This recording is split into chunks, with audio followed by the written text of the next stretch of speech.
Hi అండి, నమస్తే. నేను మీ దేవి. వెల్కమ్ టు నాదే క్రియేషన్స్. ఈరోజు వీడియోలో మనం పాలకూరతో ఒక టేస్టీ కర్రీ, చపాతీ, పుల్కా, పులావ్ దేనికైనా సూపర్ కాంబినేషన్గా ఉండే సోయా పాలక్ని ఎలా ప్రిపేర్ చేసుకోవాలో చూద్దాం.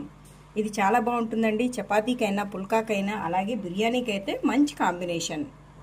దీన్ని చాలా ఈజీగా ప్రిపేర్ చేసుకోవచ్చు. ఇంకా సోయాతో కలిసి ఉంటుంది కాబట్టి ఇదైతే చాలా హెల్దీ.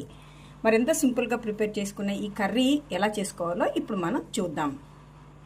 సోయా పాలక్ కోసం అయితే ముందుగా స్టవ్ మీద ఒక కడాయిని పెట్టుకుని కొద్దిగా ఆయిల్ హీట్ అయిన తర్వాత దీంట్లో ముందుగా హోల్ గరం మసాలాని వేసేసుకొని ఇవి కొద్దిగా ఫ్రై అయిన తర్వాత దీంట్లో టమాటా, పచ్చిమిర్చి, వెల్లుల్లి, కొద్దిగా పచ్చి కొబ్బరి ముక్కలు వేసేసుకొని మూత పెట్టేసి ఒక 2 మినిట్స్ పాటు మగ్గించండి. ఇది మనకి మగ్గిపోయింది. ఇప్పుడు స్టవ్ ఆఫ్ చేసుకుని కూల్ అయిన తర్వాత దీన్ని పేస్ట్ చేసుకుందాం. ఇప్పుడు స్టవ్ మీద కడాయిలో 1 టేబుల్ స్పూన్ ఆయిల్ హీట్ అయిన తర్వాత దాంట్లో జీలకర్ర, ఆవాలు, కొద్దిగా అల్లం వెల్లుల్లి పేస్ట్, ఇలా పచ్చివాసన అంతా పోయిన తర్వాత మనం ముందుగా ప్రిపేర్ చేసుకున్న ఈ టమాటా, ఆనియన్ పేస్ట్,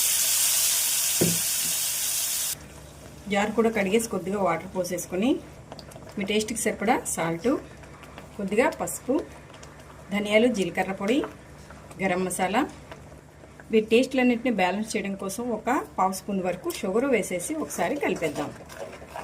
ఇలా మొత్తం కలిపేసి కొద్దిగా ఉడకపడుతున్నప్పుడు మనం ముందుగా వాష్ చేసి కట్ చేసి పెట్టుకున్న ఒక కట్ట పాలకూరని ఇలా వేసేసుకోవాలి.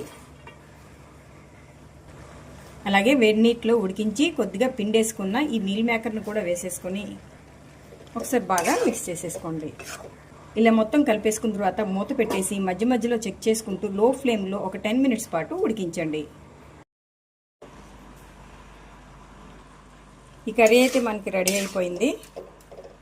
సో స్టవ్ ఆఫ్ చేసేసి ఇప్పుడు దీన్ని సర్వింగ్ బౌల్లోకి తీసేసుకుందాం. ఇలా బౌల్లోకి తీసుకుని కొద్దిగా కొత్తిమీరతో గార్నిష్ చేసుకుంటే చపాతీ, పుల్కా, ఇంకా బిర్యానీకి కూడా టేస్టీగా మనకి సోయా పాలక్ అయితే రెడీ అయిపోయింది. చాలా బాగుంటుంది. మీరు ఒకసారి ట్రై చేయండి. ఎలా వచ్చిందో నా కామెంట్ సెక్షన్లో తెలియచేయండి.